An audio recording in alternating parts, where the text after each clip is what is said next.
October 31st was the final day of the year for the Celtic people of the North. And that day was called the Day of Samhain. And this individual, wal-iyadhu billah, was supposed to be their god of the spirits of the dead, of evil again. And according to their belief, the evil spirits would rise to the surface and would terrorize people on that evening. And on that evening, if you did something wrong to a person, they'd come back to get you on that night. So some people would put on a disguise, so you couldn't recognize them on October 31st on that evening, and then they would be safe. Also, they would burn fires. Now the only thing we find left of that is the jack-o'-lantern that they would put inside of their window, made from the pumpkin. What actually happened in Europe is that the church moved All Saints' Day, a day for the saints.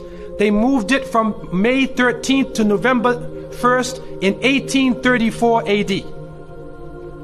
And so what they said was that the 31st night is All Hallows Evening. All Hallows Evening, which in America later became known as Halloween.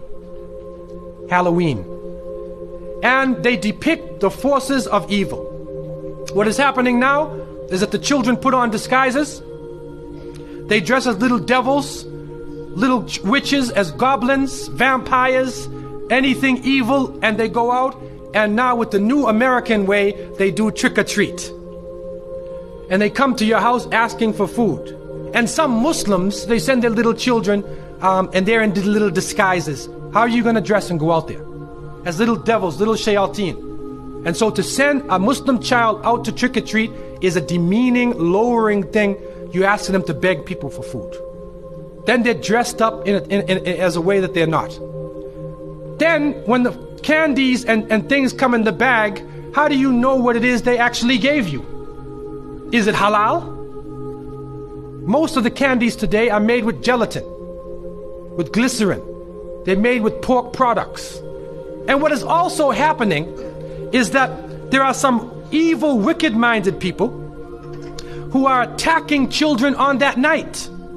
And there are literally groups of Satanists who are capturing children, sacrificing the child on that evening of Samhain, supposedly to get more spiritual power.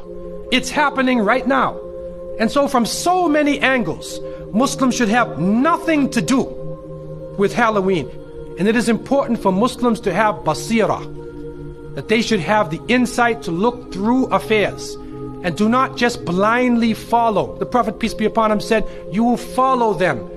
You will follow the people who came before you inch by inch, foot by foot. Even if they crawl into the hole of a lizard, you crawl inside there with them. And then they said, who are these people? Are they the Christians and the Jews? And the Prophet, peace be upon him, said, who else? And so it has come to pass. And you can't Islamicize these occasions. You can't use Arabic names and Islamic symbols to make it halal. And secondly, it is important for Muslims to cherish their own holidays. When the Eid al-Fitr comes, take the day off. There are some Muslims who go to work on Eid. They go to Eid prayer and they go to work. So what happens to your children? They don't have a chance to relax and enjoy themselves. Organize an activity. Bring their families together. Eat together. Do things together. Remember Allah subhanahu wa ta'ala together. Make it a happy occasion for them. They will remember their Eids. Eid al-Fitr, Eid al-Adha. If they don't, then they get involved in Christmas, in Easter, in Halloween, where even in the Christian tradition now, it is confusing. And many of the Christians now, Seventh-day Adventists, Jehovah's Witnesses, and many people are taking a stand. And they're saying we do not want to follow the pagan religion.